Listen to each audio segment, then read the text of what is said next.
Hello and welcome back. I'm going to decorate the slides for this lesson with abstract art from the northwestern part of the United States. We're on Chapter 8, Regression and Prediction.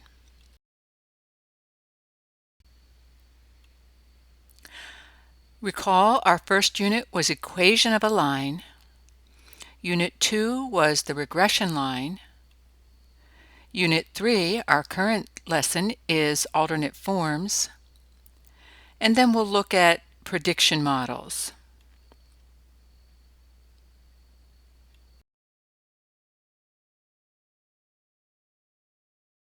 Our topics are as follows. We'll look at a raw score form of a regression equation. We'll look at a deviation score form, and we'll look at a standard score form. We'll talk about the regression effect. So we're going to look at three different ways to compute the prediction of y, or y hat, with the regression equations.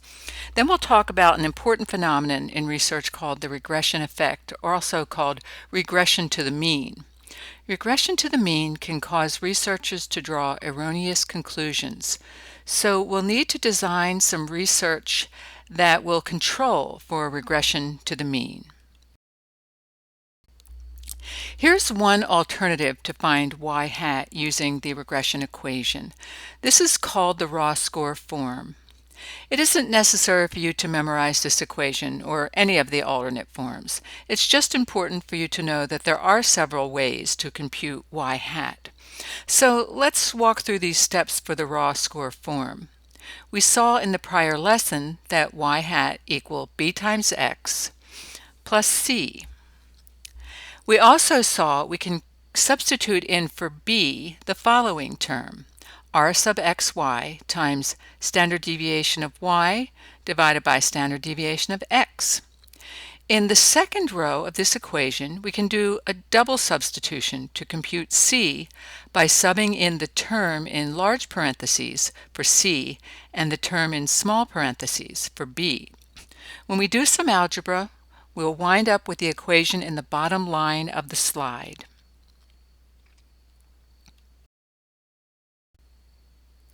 Here is the raw score form of the regression equation. Y hat equal the correlation between x and y times standard deviation of y divided by standard deviation of x times x minus x bar. And you can recognize this term as the deviation score. And then we add y bar, or the mean of y, to the end. So let's look at a numerical example, and we'll plug in the appropriate numbers from our numerical example from the prior lesson when we met Carlos, who had an x score of 16. So plug in these numbers from the prior lesson: 16 for x, 12 for x bar, 8 for y bar, 0.25 for r sub xy, or the correlation between x and y, and the standard deviations of y and x as a ratio would be equal to 2 over 4. And then you crunch the numbers and you'll see the estimate of y hat using the raw score formula is 8.5, the same number we arrived at when we computed y hat in the prior lesson. Notice that when there is no correlation between x and y, the entire left side term is equal to 0, because 0 times any term is 0. So what we are left with for our estimate of y hat is that it's only y bar, or the average of the y values. If there's no correlation between x and y, our best guess for anybody's y score is simply the average of all the y scores. So for any student, whether it's Sienna with an x score of 4, or Tamra with an x score of 6, or Theodore with an x score of 10, everyone has the same predicted y score. Recall, when we looked at a regression line for zero correlation, it had no slope. It just went straight across the graph horizontally, crossing the y-axis at y bar. Here's another way to compute the regression equation to predict y hat. It's called the deviation score. It isn't important that you memorize this equation. It's only important that you know there are different ways to predict y hat. Let's think about this problem using Carlos as an example again. Y hat is the predicted score for Carlos. In this method, you move the y bar from the right side of the equation over to the left side of the equation, and you get y hat minus y bar, which is the deviation score for Carlos. In the bottom line, we see that the predicted y-score for Carlos is equal to the correlation between x and y times standard deviation of y divided by standard deviation of x times Carlos's deviation score on x. Now this slide will reinforce the equation for the deviation score form of the regression equation. So once again, the predicted y-score for Carlos is equal to the correlation between x and y times standard deviation of y divided by standard deviation of x times Carlos' deviation score on x.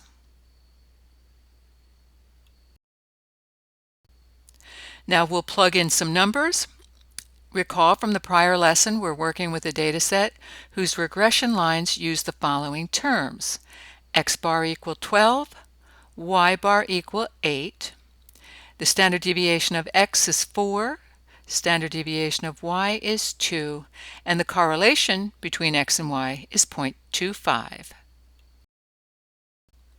It's also helpful to revisit the scattergram from the prior lesson with data points. Notice Carlos's xy coordinates are 16 and 7, a red regression line, and an equation for y hat, which is 0.125 times x plus 6.5. When x equals 12, notice the y value falls exactly on the regression line. The residual for this child's predicted y is 0. But for other cases, the actual y is a little above or a little below the regression line. The residuals for these children are numbers that are slightly positive or slightly negative. Let's use Carlos as our example again. So we plug his x-score of 16 into the equation and find the estimate for his deviation score on y is 0.5. And this makes sense. Let's review the numbers. We found out that Carlos's estimated y-score, uppercase y hat, was 8.5. Keep in mind this is not his actual y-score. It is only his estimated y-score. We were given that the average y-score for the whole class is 8. So Carlos's estimated deviation score on y, symbolized in this equation as lowercase italicized y hat, equals 8.5 minus 8 equal 0.5. Now you may be thinking, I don't care about Carlos's estimated y-score, and I don't care about his estimated y deviation score. I want to know his actual y-score and his actual deviation score. And I understand your thinking. So far it seems like a lot of mathematical acrobats, but very little payout. For example, we know Carlos' actual y-score is 6.5 and his actual deviation y-score is negative 0.5. So the predicted scores are not correct. Is there a way we can change things so his predicted scores and his actual scores are closer to being correct? So that's why I wanted to take a little break from the equations and from the math to provide the context that will make all of this practical and useful for you in your research work or in your work as a teacher in the classroom. As a teacher, you can find out lots of information about your students, and you can create ways to measure these things with numerical scales. For example, we can measure cognitive abilities with cognitive tests, and we can measure social emotional abilities with Likert-type instruments. You can create these instruments yourself, or you can find these types of instruments in the academic literature. Suppose you have a hunch that success in school can be predicted with a combination of both cognitive and social emotional abilities, and we want to predict which children are likely to be successful in school. The X variables are the cognitive and social emotional variables that we think will be powerful predictors of success in school. In real-world research, we would be able to choose several or even many x variables, but in our work here, we will limit our focus to one x variable at a time. The y variable, the thing we want to predict, is success in school. So we want to discover which x variable or variables give us a good regression line, meaning a regression line where the data points for the children are tightly clustered around it. If we pick a more powerful predictor for x, we will have a stronger correlation, and most of the data points will cluster close to the regression line. Remember when I used the metaphor of the regression line as a strong magnet? Here is where your intuitive skills and talents come into play. If you had good hunches and you are able to pinpoint the kinds of variables that will create a strong correlation, which translates to a regression line that is like a strong magnet, you will be better able to predict Carlos's score on Y, which is success in school. If you have sharp intuitions and strong predictive ability, you will have far-reaching effects in your work, in research, and in your teaching practice. Now we're back to our equations and numbers and algebra. This is the standard score method of predicting Carlos's deviation score, lowercase y hat. So I ask you to sort through the algebra on your own, or take my word for it, and you'll find when we zero in on the last line of the proof, we see the estimated z-score for Carlos on the y variable, symbolized as z hat sub y, equals the correlation between x and y times Carlos's z-score on x. Here is the standard score form again by itself without all the messy detail in the prior proof. So we see z hat sub y equal r sub xy, so correlation between x and y, and z sub x, z-score for x.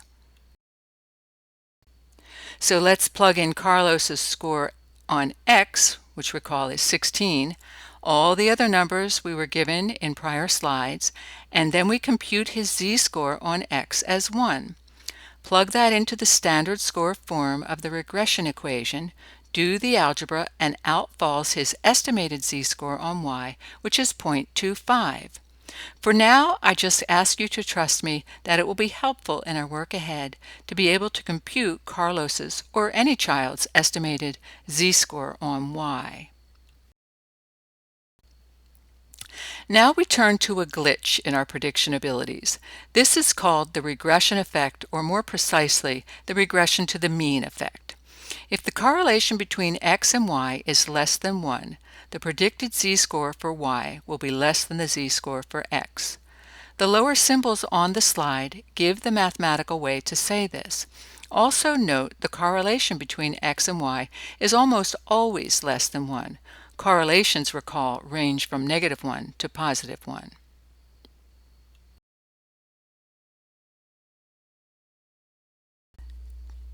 Consider a population in which x and y are less than perfectly correlated.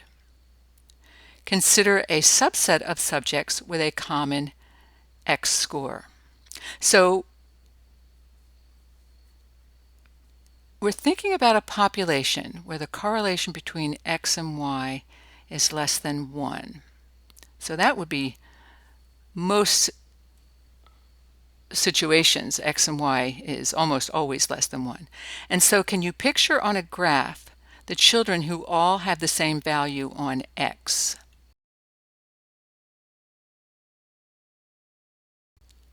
Despite the fact that they all have the same x score, they won't all have the same y score. The regression to the mean effect is really only noticeable when we deliberately choose people on the basis of extreme scores on x. The regression to the mean effect is as follows. On average, the y scores of these subjects will be less extreme than their common x score. This is perhaps an unexpected phenomenon, but it is true, and it has been demonstrated on thousands of data sets. Once we take a close look at the phenomenon, it will begin to make intuitive sense. We say their y scores regress toward the mean. This phenomenon of drifting toward the center on the second measure is called the regression to the mean effect.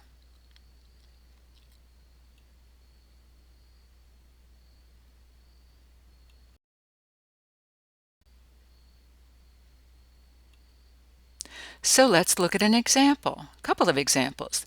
The height of parents and the height of children are positively but not perfectly correlated. The tallest parents tend to have tall children, but not, on the average, as tall. The shortest parents tend to have short children, but not, on the average, as short. Pre-test scores and post-test scores are positively but not perfectly correlated. Pre-test scores being the scores that you give, let's say if you have a special program to improve children's math scores, and so you have a test before the program called the pre-test scores, and then you test them again after the program, and those are called the post-test scores. Good post-test performance is associated with good pre-test performance, but not on the average as good. And we're talking about not just good post-test performance, but the children who scored at the highest level on the post-test.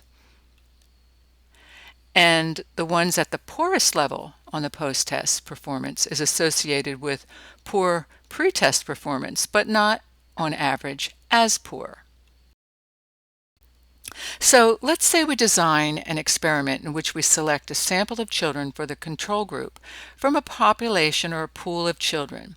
Then we select a sample of children for the experimental group from a different pool or population of children. At the population level, the children in the experimental group outperform the children in the control group at pretest, as you see on this slide. We want to equalize our groups on the pretest score, so we pick children from the upper part of the control population distribution and the lower part of the experimental population distribution. This way, we're choosing children in the part of the two distributions marked by the black oval. This way, we can match up children in the control sample that have scores very similar to children in the experimental sample. When the two groups are matched up on pretest scores, it would seem to be a better test of the effect of, let's say, for example, a new reading program. And we see here that the mean score for the control sample and the experimental sample are the same. The problem, however, becomes evident when we look at the post-test scores for children in the two groups. Because of regression to the mean, the scores for the children in the experimental sample will move closer to their population mean, which is to regress to their mean as shown by the red curve and the red arrow pointing to higher values, and the scores for the children in the control group will move closer to their population mean, as shown by the blue curve and the blue line pointing to lower values. Thus, even if the reading program is successful and helps the children in the experimental group improve, the regression to the mean effect will exaggerate the appearance of its effectiveness. The remedy for the regression to the mean problem is to match children on the pretest score and randomly assign them to treatment group and control group. If you match students on pretest scores without random assignment to treatment and control groups, you'll likely have a regression to the mean effect. So assuming the program is effective, this design will exaggerate the actual effects of the program and make them seem larger than they actually are. Or, if there is no effect of the program, the regression to the mean effect will make it look like the program had a positive impact for the experimental group.